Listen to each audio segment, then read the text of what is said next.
En este caso hablaremos sobre el proyecto final de construcción de carreteras. Somos el grupo 2. Los integrantes somos César Condor y André Carpio, Cristian Zarango y Carlos Torres. En este caso hablaremos lo que es los carriles de ascenso. Lo que debemos tener en cuenta es poder determinar las estimaciones de capacidad al igual que el nivel de servicio dentro del diseño vial.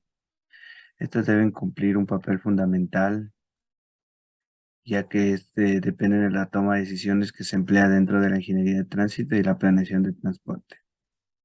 Para eso debemos cumplir los objetivos fundamentales para poder obtener la estimación de máximos números de vehículos que podrían circular de forma correcta en la vía, lo cual deben cumplir con los parámetros de seguridad establecidos según la normativa. Tenemos los diferentes tipos de nivel de servicio que son el A, B, C, D, E y F. Cada uno cumple un papel fundamental para el nivel de servicio A. Hay una gran libertad de circulación. Los conductores pueden viajar a altas velocidades y no presentan filas durante el viaje. Dentro del servicio B hay libertad de circulación, pero ya tiene ciertas restricciones. Aún así, los conductores pueden ir a velocidades altas. En el nivel de servicio C hay varias restricciones en la vía. Se considera que es el nivel medio de servicio. Las velocidades se reducen notablemente y comienzan a aparecer filas en el viaje. En el nivel D sigue siendo un flujo estable, pero ya supone una baja calidad de flujo. No hay libertad y las filas de los autos aumentan y las velocidades disminuyen más. El nivel de servicio E, no hay nada de libertad, las filas son mayores y no hay posibilidades de rebase. Las velocidades disminuyen severamente.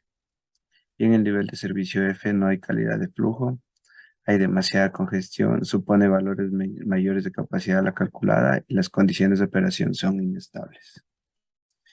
Para poder determinar el carril de ascenso que se va a implementar en la vía, debemos de contar con los siguientes datos: la pendiente de ascenso en donde se vaya a realizar, el ancho del carril, el ancho del espaldón, el porcentaje de no adelantamiento, el número de accesos a los diferentes sitios, el volumen de tránsito, una longitud de tramo, el PHF, la distribución direccional, los BBS, el porcentaje de camiones y los vehículos recreacionales. Teniendo la tabla a considerar para con el nivel de servicio y porcentaje en tiempo de seguimiento, determinaremos que es dependiendo el porcentaje. Asimismo, para el ingreso de datos debemos de contar con el volumen de tránsito anual, que es 245 vehículos por hora.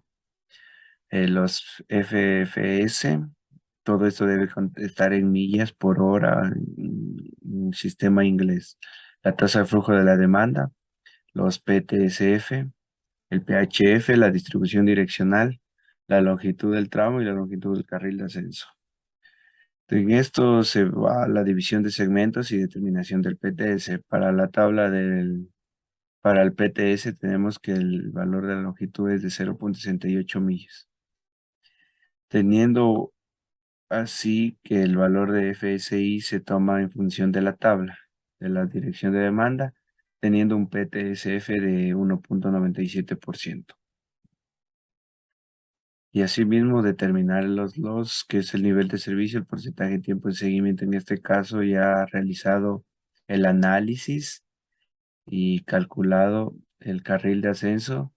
Se determina que al momento de añadir este carril adicional, el nivel de servicio sería el tipo A, ya que cumpliría con todas las condiciones necesarias, ya sea para la circulación vehicular, que no va a haber altos de los vehículos que se van a parar y todo, sino que va a tener una circulación libre y va a contar con todas las condiciones necesarias. El estudio de nuestro tramo, lo que vamos a hacer es diseñar una rampa de escape.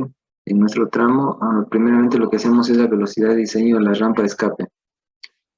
Para la determinación de la velocidad de diseño de la rampa de escape se hace uso de la normativa del libro del ASTO, la cual menciona que debido a la combinación de la resistencia externa y numerosas fuerzas de resistencia interna no discutidas, actúan para limitar la velocidad máxima de un vehículo fuera de control. por lo que rara vez los vehículos en circulación logran alcanzar velocidades superiores a 130 o 140 kilómetros por hora. Por esto debemos diseñar una rampa de escape con una velocidad mínima de 130 kilómetros por hora. El ancho de la rampa de escape. En el caso de nuestro alineamiento para el diseño de la rampa de escape se considera un ancho de 8 metros, debido a que hay más posibilidad de que un vehículo pierda el control antes que dos o más de estos. Finalmente hacemos el material de la rampa de escape.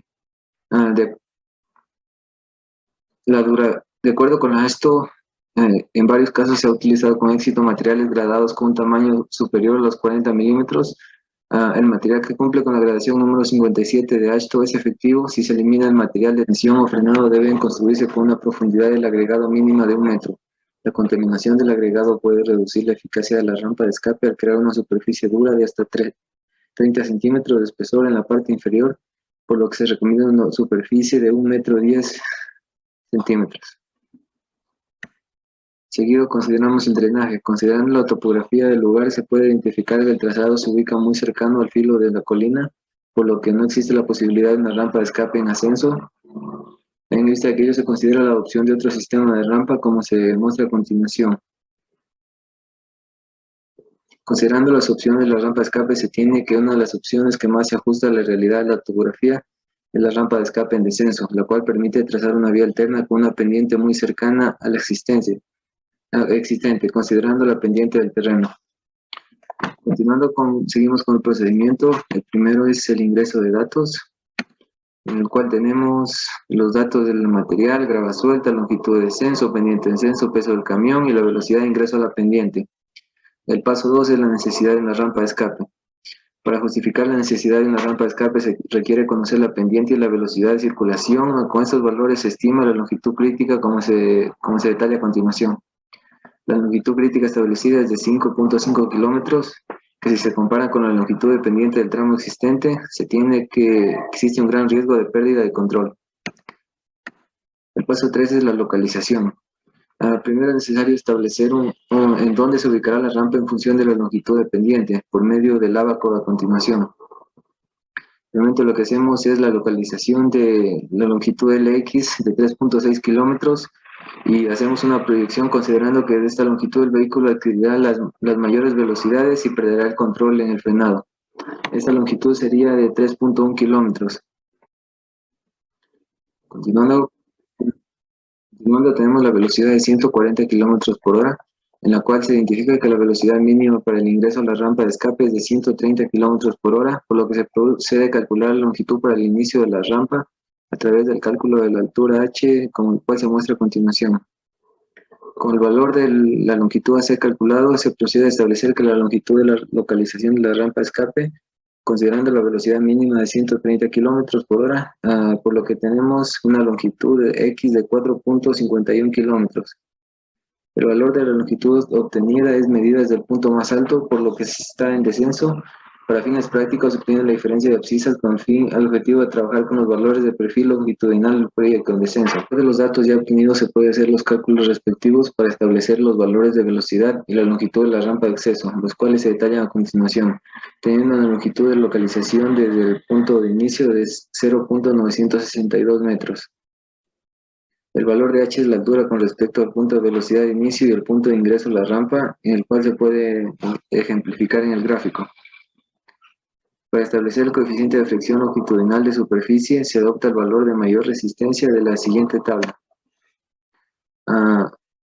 Una vez obtenidos, el valor de resistencia es de 0.25 y una vez obtenidos todos los valores, nos imponemos una pendiente negativa a fin de tener continuidad con el relieve del terreno, por lo que se calcula la longitud de la rampa de escape de emergencia, obteniendo una longitud de 358.32 metros. Si comparamos la longitud calculada con la medida en el perfil horizontal, podemos observar que difieren como se muestra. Tiene una longitud de la rampa de 63.325 metros. Una rampa de emergencia de 63.365 metros de longitud, como se indica en el esquema, trazada en el software AutoCAD, lo cual se encuentra ubicado en la abscisa K0 más 962 metros, que es el punto donde el vehículo alcanza los 143 kilómetros hora y de ser necesario tiene a su disposición de la rampa de emergencia, lo cual es apta para detenerlo y salvaguardar en caso de algún accidente. A pesar de que es poco usual que se llegue a alcanzar esta velocidad en campo, la rampa está lista para emergencias. Esta diferencia de 63.325 metros no puede ser remediada debido a que se adoptó con una pendiente mínima del menos 2.5%, que va paralelo al terreno, por lo que a los 295 metros se tiene una curva y se debe implementar un relleno para conseguir cubrir la diferencia a fin de tener la longitud total de 359 metros.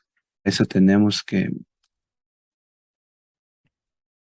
es la necesidad de organizar y brindar seguridad en caminos, calles, pistas o carreteras. La vida y la integridad de quienes transitan por las vías dependen de lo que la señalización indique, ya sea en esos ejemplos podemos hacer un stop, que se vire izquierda, derecha o no entrar. Todo esto depende del tipo de carretera y las entradas que tenga la vía en donde se vaya a integrar. Para eso debemos contar en la vía debe contar con señalizaciones horizontales. Estas son las que se dibujan en la vía para indicar cuál es el camino correcto, si es espacios para discapacitados o son zonas que no pueden estacionarse. Estas señalizaciones deben estar pintadas en la vía. Mientras que la señalización vertical nos indican que es dependiendo de la condición, si son curvas aisladas, curvas en distintos sentidos o curvas adyacentes. También pueden existir rampas de autopistas o multicarriles. Las características básicas que debe cumplir estas señalizaciones que deben ser necesarias, tienen que ser visibles y llamar la atención. Deben ser legibles y fácil de entender y debe dar un tiempo suficiente para que el usuario responda. Debe infundir respeto y debe ser creíble. Para eso tenemos los siguientes pasos que se realizaron para poder determinar las distancias donde se han colocado las diferentes señalizaciones. Los datos del proyecto. Los datos del proyecto son importantes porque de estas dependen tener los valores de las curvas, los valores de tangencias y las longitudes máximas. Entonces, mediante el programa de Civil 3D obtendremos estos datos básicos para la obtención de las mismas. Tenemos el cálculo de velocidades de operación. Es importante obtener el cálculo de velocidad de operación dependiendo el porcentaje dependiente. En nuestro caso tenemos una pendiente del 7% como máximo o un promedio. Entonces tenemos que contar con la ecuación número 2, que es la de 74.95 menos 794.49 sobre el radio de la curva, teniendo un radio de 0.40 y un rango de radios de 45 a 400 metros. Con esto se procede al cálculo de velocidades recomendadas para curvas. Podemos obtener la ecuación.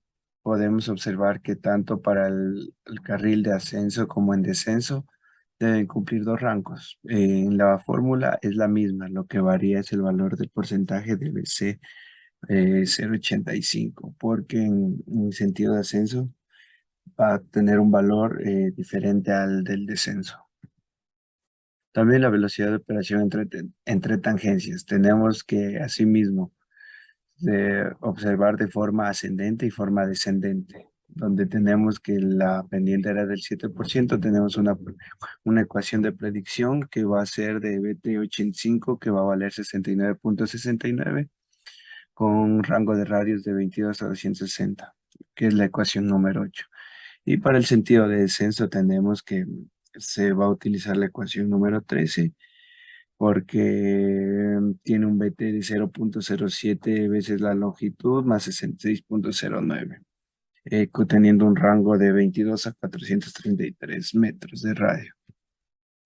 Luego se terminan las líneas de no adelantamiento. Estas se consideran las velocidades de 85 TH de señalización o límite legal, teniendo la distancia de visibilidad de adelantamiento mínima. Tenemos como valor de velocidad de 90 kilómetros por hora. Entonces el valor más acercado a este valor es el de 88, teniendo un 274 como distancia mínima de visibilidad. Para eso debemos de considerar las distancias recomendadas de las señalizaciones antes de las curvas. Para la velocidad de ascenso tenemos una velocidad de 50 kilómetros por hora que representa a 31.0868 mph y de 90 kilómetros por hora que representa los 55.92.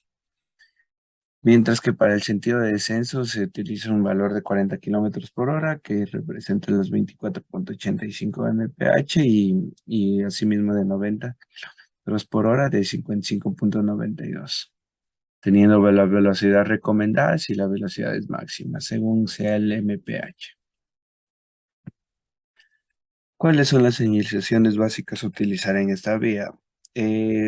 Como ya lo mencionamos anteriormente, deben tener las diferentes condiciones, que sean curvas aisladas, ya sean menor a 40 a 50 kilómetros por hora, serán señalizaciones a 90 grados. Y para que si son mayores a la curvatura, tendrá un grado de curvatura la señalización. Debemos tener que también en cuenta que son curvas en distintos sentidos separados por ya sea menor a 180 metros. También tener tres o más curvas adyacentes inversas separadas por un valor menor a 180 metros. También las interacciones ocurren dentro inmediatamente al adyacente de una curva. Las rampas de autopistas multicarriles estas se basan más o menos en rectas que sean de mayor longitud. Aquí podemos observar los resultados obtenidos para el tipo de señalización y espacio antes de la curva. Tenemos 28 curvas en nuestra vía, en los cuales cumplen los rangos de inicio a fin. Asimismo, tenemos en el sentido de descenso, el número de curva, la abscisa, el tipo de señalética que se va a implementar y el espacio antes de la curva. Después se determinan los espaciamientos correctos de los chevrones. Esto va dependiendo de la velocidad recomendada y el radio de curvatura para poder obtener el espaciamiento de la señalización.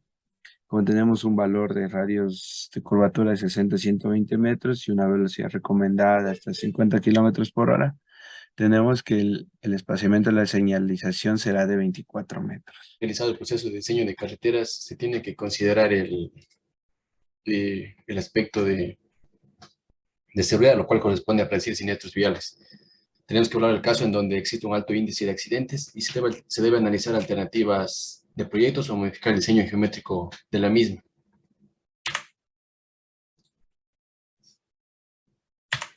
La metodología. La metodología que se empleará corresponde a lo que plantea el Hiwai Safety Manual, el cual nos brinda una información para poder medir y evaluar las carreteras en términos de siniestros viales. Esta metodología es aplicable en distintos softwares con el propósito de facilitar el análisis. La fórmula general.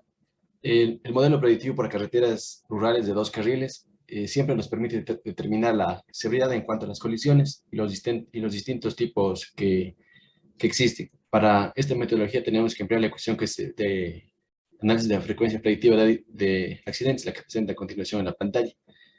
Y las condiciones bases es el modelo de predicción de accidentes del HSM que nos plantea ciertas condiciones específicas para la carretera o un segmento del análisis.